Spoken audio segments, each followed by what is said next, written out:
Miami University and all Oxford community. I'm Ethan. And I'm Emmy, your co-host tonight for Miami Television News. New to Miami this year are the new Grubhub robots. These robots deliver food to students all across campus in a very convenient way. To find out more about this new technology, we turn it over to MTN member Jason Morris. It's all yours, Jason. Can you say your name? Benjamin McCaskill. Okay, I'm just gonna ask you a couple of questions, if you don't mind. What did you think of the new robot delivery service here in Miami? I think it's pretty cool. Obviously very convenient. I think like the little robots can cause a little bit of foot traffic sometimes as they navigate their way through campus. But I think they're a great addition. Okay, cool. What did you get from the robot? I got some food from Bell Tower. Oh, okay. Would you recommend this delivery service to other students? Yes, but it does not take your declining dollars, which is not great. But yeah. All right, thank you. Yep. The new Grubhub bots aren't the only cute things walking around campus. This past Saturday, Miami Activities and Program held a Puppies and Pilates event. Participants got to bring their furry friends for a fun morning in Central Quad. If you are searching for more dog-related events, student counseling services hold dog therapy sessions every Monday from 2 to 3 p.m. and Thursday from 3 to 4 p.m.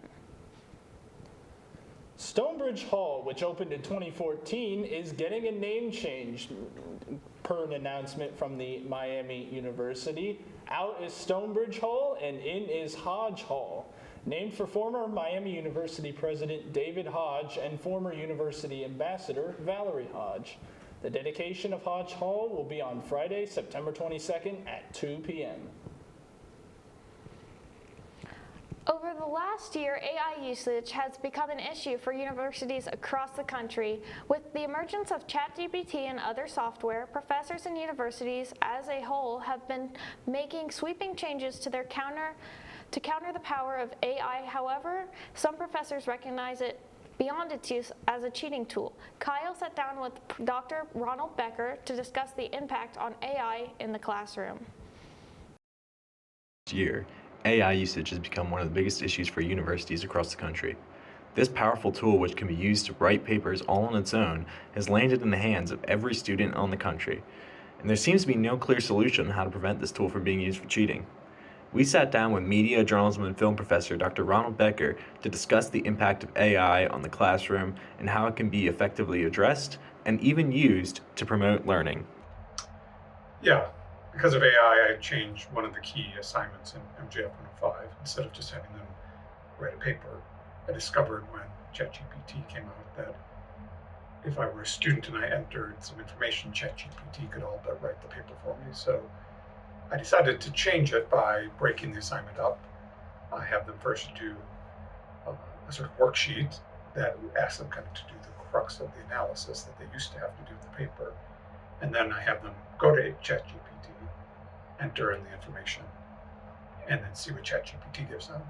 And then they have to compare and contrast their answers to what ChatGPT gave. So my thinking there was to sort of help them see what ChatGPT can do for them and not do for them, and also to see the consequences of handing something over to ChatGPT. The most immediate response a lot of faculty will have, and maybe students, is to see, oh, this is a cheating tool. And it's true, it can be that. But undeniably, AI technology will be woven into many, many careers going forward, and students will be engaging with it after they graduate. And AI is very useful in lots of ways, but it also has its limitations, because when you use it, you are handing over certain activities to the algorithms. And if you don't know what the limits of the algorithm are, if you can't engage and use it critically, then you will lose out. You won't understand how bad, judging how bad. Like, so the example that I talked about in this assignment is students have to pick an advertisement and conduct a semiotic analysis of that ad. I went into ChatGPT and I typed in, Give me a semiotic analysis of a Dolce & Gabbana ad with a couple embracing in the desert. What ChatGPT gave me was really good, and it was better than a lot of the kinds of analysis students might do, because ChatGPT has been given all of this sort of cultural background. But 10 years down the road, if somebody entered the world of advertising, hopefully they would know more than ChatGPT. They would have a better skill set, or they could see and understand what the limits of the answer ChatGPT gives them. They need to not be dependent on it, but use it as a tool with their own wisdom guiding the wheel, so to speak. Miami University had a huge, and I mean huge, football win against the University of Cincinnati this past weekend. It was the first time that the Redhawks have beaten the Bearcats since 2005, which was 18 years ago. MTN members Stephen Pepper and Ian Enders have more information.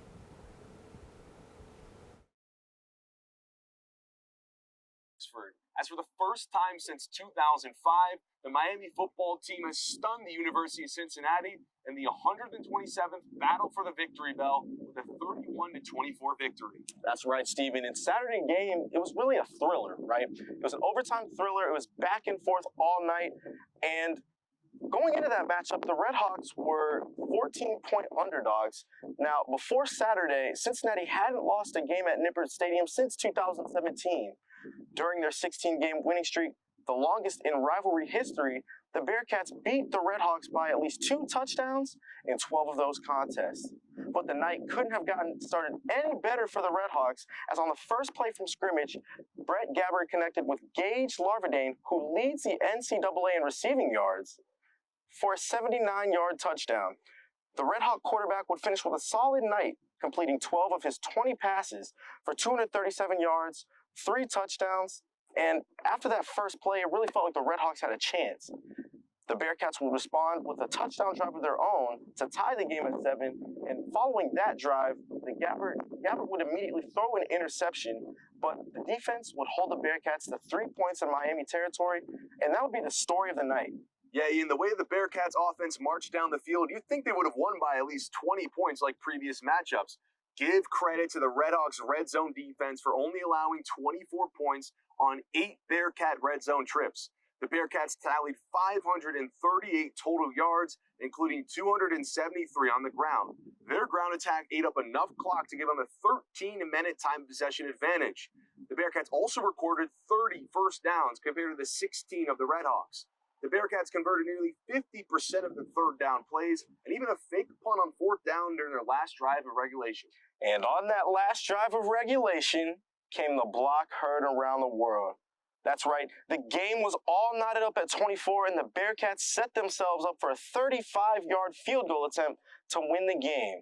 It seemed like the Redhawks were really going to come up short here against Cincinnati, but then, out of nowhere, Yassine McKee, he'd be the hero for the night, as he would block the field goal attempt and help send the game to overtime. And on that first play of overtime, Brett Gabbert would open up with a 17-yard gain. His legs were huge for the Redhawks' upset with his 9 rushing attempts for 75 yards. The next play, he'd find wide receiver Joe Wilkins Jr. for a touchdown to take the lead. And now, all the Redhawks would need is a stop to win the game. The game came down to 4th and 2 at the goal line, where McKee's heroics would continue. He'd intercept UC quarterback Emory Jones's pass, which would have helped UC tie or take the lead and win the game. Check this moment out right here. After the game, the Redhawks quickly drove back to Oxford and stopped by Brick Street to celebrate their achievement with the rest of campus. And I like to believe Saturday would be one of the most memorable days in recent program history. Coach Chuck Martin thinks so. He said after the game, people will talk about this win for a long time. That's right, Stephen. And Saturday night was a night that most of us will remember. We will all remember where we were when the blocked kick happened. And so that takes us to this week. We've got the 0-3 Delaware State Hornets coming to town, the 2-1 Miami Redhawks right here, Yager Stadium, Saturday, September 23rd at 3:30 p.m. Come on out. Come support these guys. They deserve it after last week's performance, and they deserve to have a packed house. Let's show Delaware State what we're about and get that win. I'm Stephen Pepper. I'm Ian Enders for MTN. This Thursday, MAP is hosting a Taylor Swift dance party in Central Quad from 9 to 11 p.m. If you need a study break or want to relive the Eras Tour, grab your fellow Swifties and prepare for a night you will remember all too well. The Writers Guild of America, or the WGA, and the Screen Actors Guild, also known as SAG, are currently on strike as issues with base pay, streaming residuals, and artificial intelligence loom. Take a look at what Miami students know about the strike and whether or not their lives have been affected. Hey, I'm Abby Husted, and I'm here reporting about the WGA and the SAG-AFTRA actor strike. And we're going to ask a few people today about what they know, if they know anything, and how it'll affect them in the future. So the WGA and SAG-AFTRA strike is about not only the actors' likeness being used in the recent generative AI, but also them not getting paid enough for their streams. For example, like royalties, if you all know what that is, it's kind of where you get paid every time your show gets streamed or your episode gets streamed. But they aren't getting consumption for that, so they are currently on strike for that as well. Hi, little bit here, Gracie. You know about the so that's where the United States Hollywood.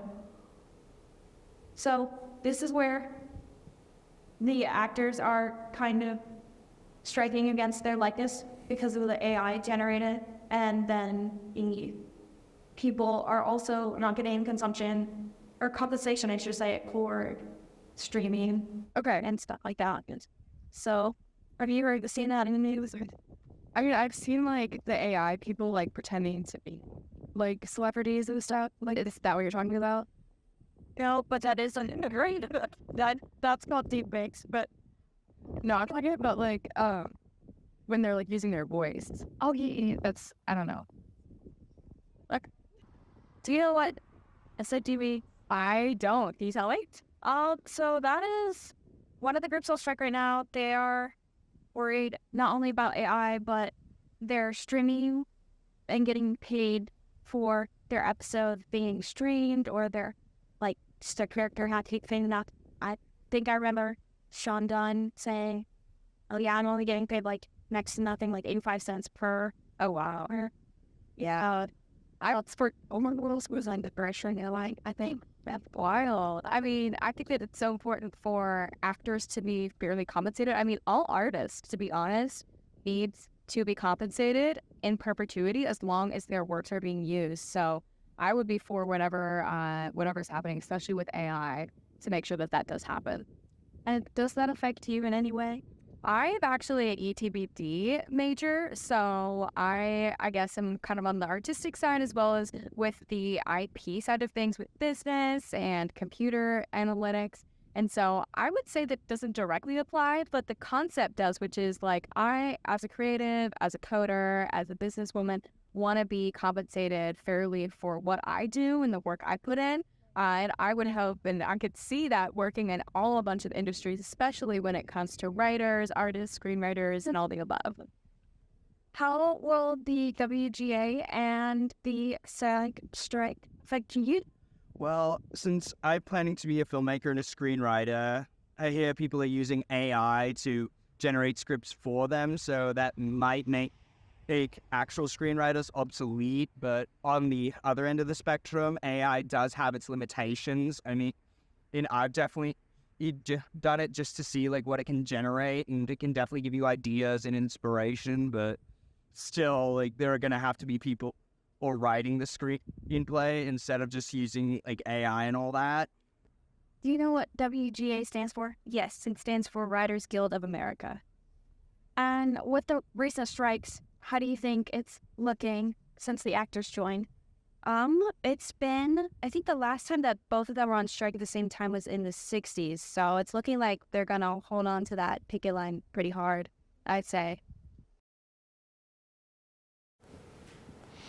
This fall, Miami will be holding a career and internship fair.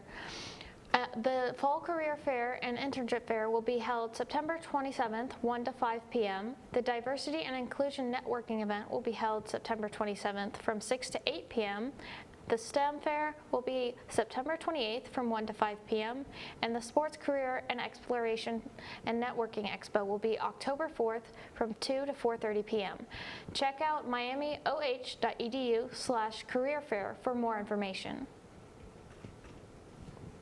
Thank you for tuning in tonight and to all of our shows for this semester. MTN will be back in 2 weeks with more campus and Oxford news. I'm Ethan.